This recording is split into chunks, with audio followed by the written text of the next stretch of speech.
工程师们正在努力恢复1000户家庭的供水。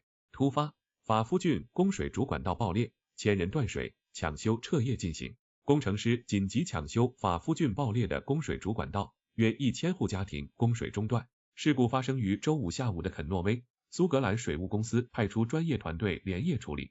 维修工作复杂耗时，公司调集大容量水泵等设备清除积水。公司全天响应瓶装水需求，优先保障登记客户，并增派油罐车补水。发言人表示，我们正全力抢修，对断水用户深表歉意。维修期间将铺设临时管道维持供水，最新进展可通过官网查询。